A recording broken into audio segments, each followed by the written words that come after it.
ang mahiwagang salamin.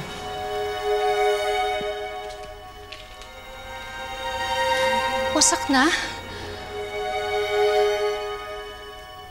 Paano ko makakabalik sa amin? Wala na bang ibang paraan?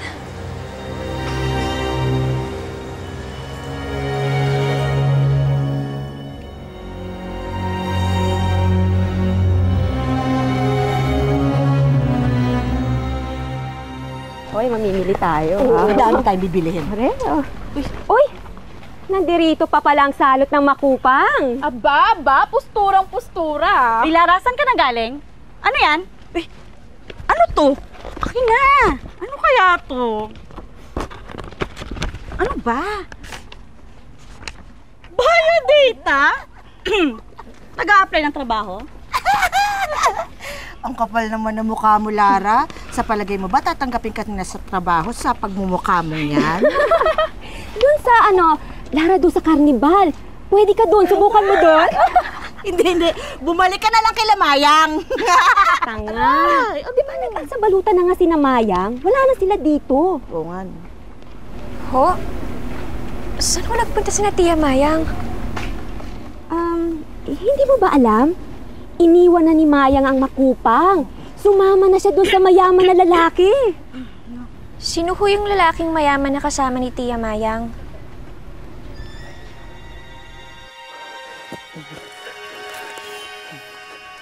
Nasaan ang iyong inang Reyna?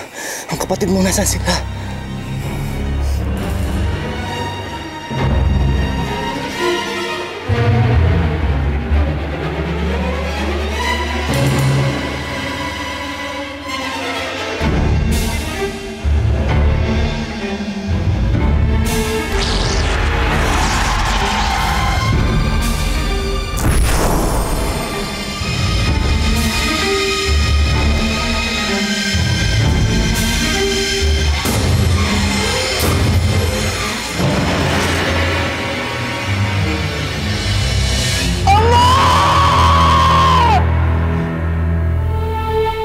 Ayaw na sagutin ang tanong ko. Pakialam mo. Kumusta ayaw namin? Bakit? At saka hindi rin namin talaga kilala. Oo, yun lang kasi ang nabalitaan namin. Oo, yun lang. Di ba yun lang? Oo, yun lang.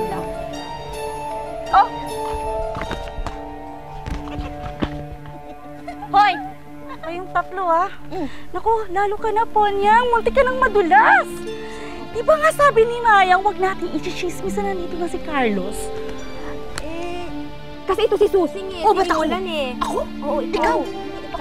Ay nako, kung pumalpak kayo, gusto nyo isumbong ko kayo kay Mayang? Kung kukunin ko na lang kaya yung perang binigay niya sa inyo. Huwag naman, grabe. Wag na, ikaw naman, hindi na. Ayaw nyo pala Itikop mo kasi yung mga bunganga ninyo! Talaga, para hindi tayo magka-problema? Na kayo?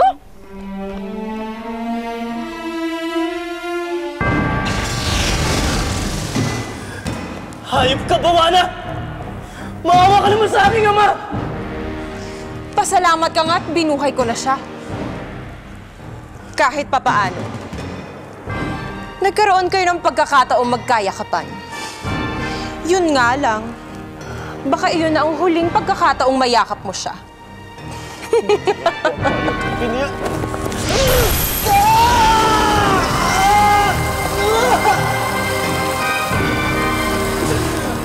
Pahihirapan ko ang iyong ama, Almiro. Lahat ng galit at buot ko sa'yo, sa kanya ko ibubunton. Si Adorno ang magbabayad ng lahat ng kasalanan mo sa akin. At habang buhay mong pagsisisihan to.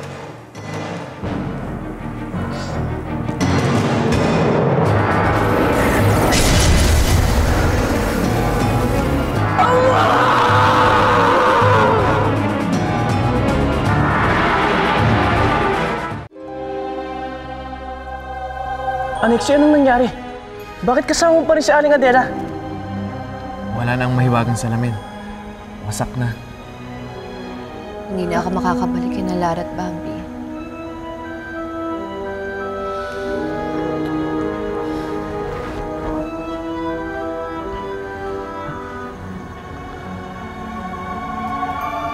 So, Prinsipe Almiro, natagpuan mo ba ang rebulto ni Haring Adorno? Nabigo rin ako, Alexia. Nakuha ni Bawana si Ama. Ha? Paano na yan?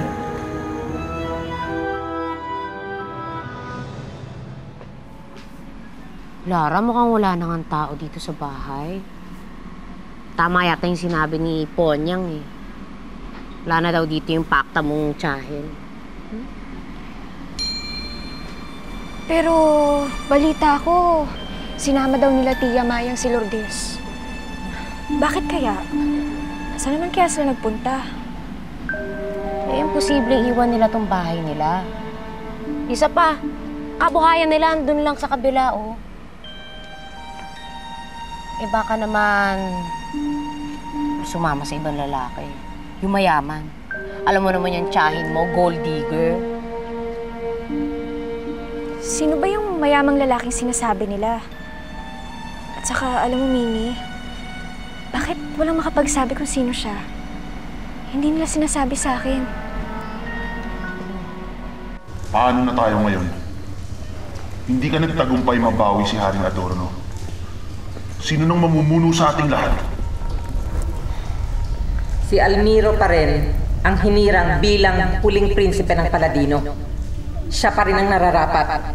Ipagpamin ninyo, Dama Rosata, pero halos lahat ng ginawa ni Prinsipe Almiro ay nabigo. At kung hindi man bigo, karamihan sa atin napapahamak dahil sa mapangahas niyang mga desisyon.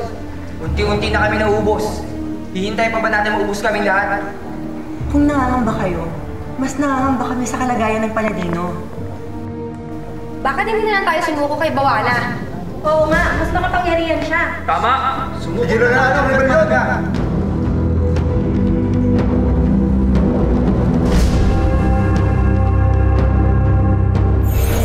Hindi ko sila masisisi. Wala akong kwentang prinsipe. Eh bakit kasi hindi ka na lang pumayag sa kagustuhan ni Bawana? Kung talaga nagmamalasakit ka, magsasakripisyo ka para sa aming lahat. Sino ba talaga gumagawa ng mga sapatos na to? Kitang-kita ng dalawang mata ko kagabi. Hindi yung gumagawa ng sapatos. Alam na ni Sonia ang totoo. Matagal na palang patay si Rebecca. Wala ka nang balak mag-asawa ulit. Hindi na sumagi sa isip ko yan. Pero Carlos, kakailanganin mo ng babae mag-aalaga sa'yo. Kaibigang Quico, Meron sana akong gustong ipadala kay Lara. tanging sa kanya mo lamang ibibigay yung ginto. Masusunod, Prinsipe Almiro. Alam kong pinaplano na ngayon ni Almiro kung paano niya ililigtas ang kanyang ama. At meron akong hinandang magandang laro para sa kanya bago ko tuluyang patayin sa kanyang harapan ang pinakamamahal niyang ama.